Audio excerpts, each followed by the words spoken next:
بسم اللہ الرحمن الرحیم۔ السلام علیکم ورحمۃ اللہ وبرکاتہ۔ ایک عجیب سی بات بتاتی ہوں، حالانکہ یہ واقعہ ہر روز ہر کسی کے ساتھ پیش آتا ہے، پھر بھی عجیب ہے۔ جیسا کہ آپ جانتے ہیں کہ ہر انسان کا ایک مزاج ہے، اس کی کھانے میں اور کھانے کے ذائقوں میں اپنی اپنی پسند ہے۔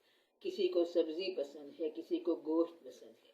اب فرض کریں کہ جیسے کہ کسی کو گوبھی کی سبزی بہت پسند ہو، تو اگر اس کے سامنے کھانے کے لیے کچی گوبھی رکھ دی جائے اور ساتھ روٹی دے دی جائے کہ کھا لو کیونکہ آپ کو گوبھی پسند ہے، تو کیا وہ کھا لے گا؟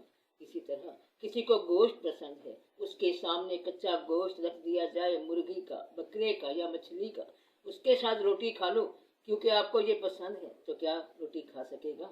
کیوں نہیں کھا سکے گا؟ کیونکہ گوبھی کی سبزی کے اندر جو صفت ہے اور گوشت کے اندر جو صفت ہے وہ اس کا ذائقہ ہے۔ وہ صفت نہ ہو تو سبزی یا گوشت بالکل اس طرح ہے جیسے روح کے بغیر جسم۔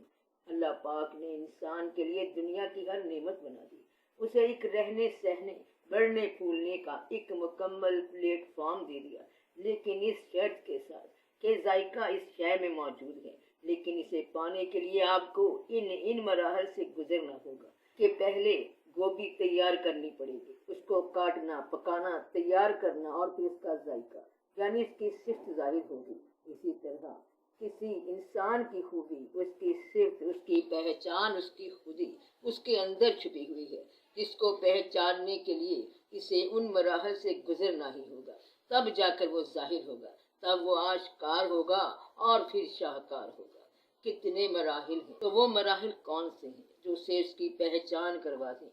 زیادہ نہیں ہے، بس ایک ہی مرحلہ ہے، اور بڑا سادہ سا مرحلہ ہے کہ اپنا آپ اس رب کے حوالے کر دو، اس کے ہر فیصلے کو اپنا سمجھو، وہ جو کر رہا ہے راضی رہو۔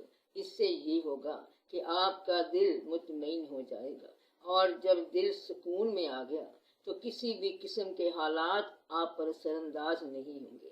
آپ بے ضرر ہو جائیں گے، فقیر ہو جائیں گے، بے پرواہ کے رنگ میں رنگ جائیں گے۔